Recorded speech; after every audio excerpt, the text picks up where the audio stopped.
Quelle fin de série, de manga ou d'animé vous a mis tellement mal quand elle est arrivée? Votre série, votre film ou votre animé vient de se finir, vous avez l'impression d'avoir une sensation de vide, de perte ou de mélancolie? Alors, vous souffrez sûrement de dépression post-série ou blues post-série. Alors, ce phénomène, il faut pas du tout le prendre à la légère, car malgré les peu de recherches qu'il y a eu, à chaque fois, il a été prouvé que cette perte qu'on peut ressentir du coup, à la fin de ce phénomène artistique qu'on suivait, il se trouve que c'est au même niveau que la perte d'un ami proche et d'un être cher. L'état de vide qu'on subit juste après ça peut donc être très aggravant et peut détériorer notre santé. C'est pourquoi il est triste de voir aussi peu de recherches là-dessus, même si depuis du coup la série Lost et la série Game of Thrones on a beaucoup plus d'études sur le sujet, c'est quand même triste de voir que il y en a pas énormément parce que c'est quand même quelque chose à prendre au sérieux. Alors si vous voulez une définition plus précise du coup de ce phénomène, je l'ai juste devant moi. Du coup, qu'est-ce que la dépression post-série ou blues post-série? C'est la tristesse ressentie après avoir lu ou regardé une très longue série ou histoire, le sentiment d'amertume quand on sait que le voyage est terminé mais qu'on ne veut pas qu'il se termine. C'est le désir ardent que les mots sur les pages bougent pour vous comme ils l'ont fait la première fois qu'on les a lus. Quand on ne savait pas ce que le paragraphe suivant contenait et que le monde dans lequel les personnages se trouvaient était entièrement sans limite. Alors pour ce qui est du coup des docteurs et scientifiques qui ont fait des études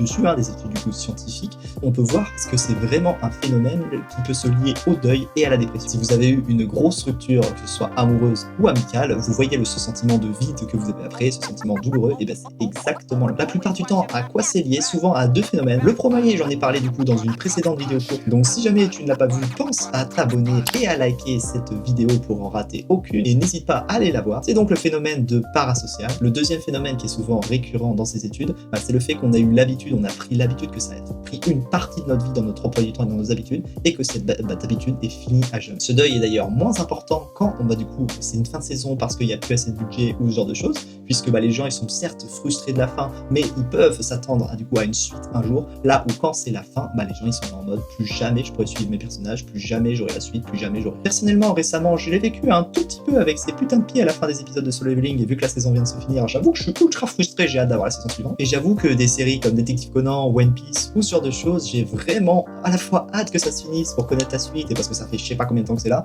mais j'ai vraiment pas hâte parce qu'une fois que ce sera fini, ça va faire tellement bizarre. Mais toi, n'hésite pas à me dire dans les commentaires